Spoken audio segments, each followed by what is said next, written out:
మాది కర్నూలు డిస్టిక్ జమ్మికుంట. నా పేరు రైమద్ది.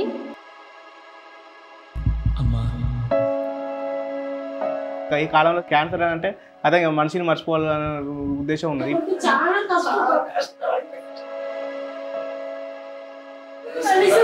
తినడానికి అప్పుడు హాస్పిటల్ చుట్టూ తిరిగినాక డబ్బులన్నీ అయిపోయినా కూడా ఇప్పటికీ అప్పుడు నచ్చి పెట్టిండు. నన్ను బాధం అయిపోయాను. కళ్ళు తడవకుండా జీవితాన్ని దాటలేదు.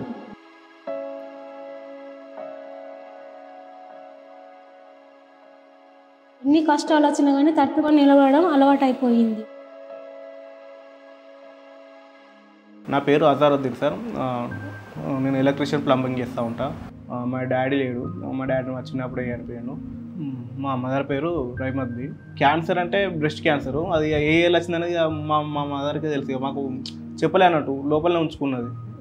పెయిన్ ఉన్నదని చెప్పలేదు, మనసులోనే ఉంచుకొని చెప్పలేదు. లాస్ట్ ఇట్లా ఫీవర్ రావడం వల్ల అది బయటపడ్డది. ఇదే విషయాలు చెప్పి ఎందుకు బాధపడ్డారని అనిపించింది. అందుకే ఎవరికి చెప్పుకోలేదు.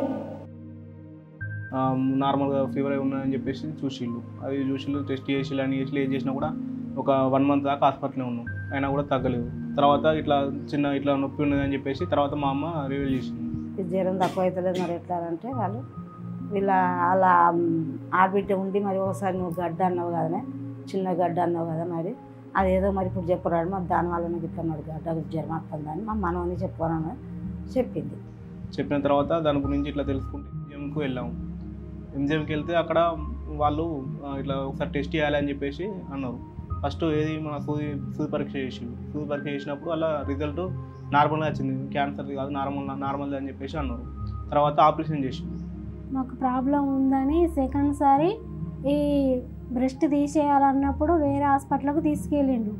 అతను చెప్పలేదు. నాకు బోర్డు చూసి క్యాన్సర్కు చికిత్స అని ఉన్నాయి కదా, ఇక్కడికి తీసుకొచ్చినావు ఎందుకురా అంటే, ఏం లేదమ్మా ఊరికనే అన్నాడు. లేదు ఏదో ఉంది చెప్పు అని నేను చెప్పేసిన. గట్టిగా అడగంగా ఏం లేదు మమ్మీ, కొంచెం క్యాన్సర్ లాగా ఉన్నదట, ఇప్పుడే స్టార్ట్ అయిందట, నువ్వు అంత కంగారు పడకు, నువ్వు ఏడవకు, ఏమీ కాదు.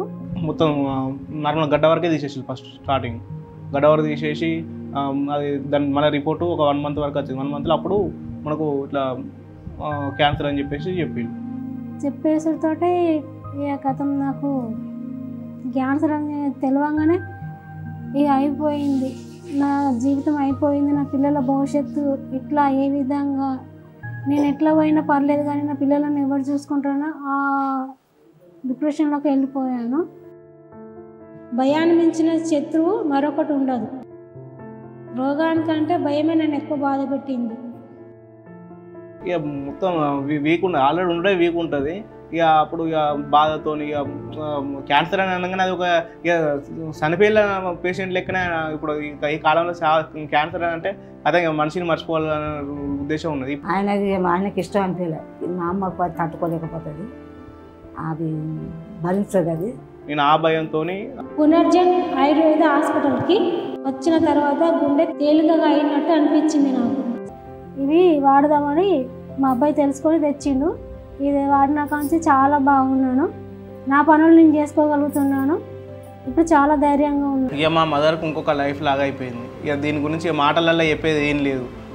అందరికీ రిఫర్ చేసేది ఏంటంటే, మీకు నమ్మకం కలగాలనుకుంటే ఒక ఎగ్జాంపుల్ మా మదరు. చేయబట్టి నా బిడ్డ మంచిగా అయింది. ధైర్యం కోచం అయితే పునర్జన్ ఆయుధంలో ఉపయోగపడి ఈ యుద్ధంలో గెలిపించింది.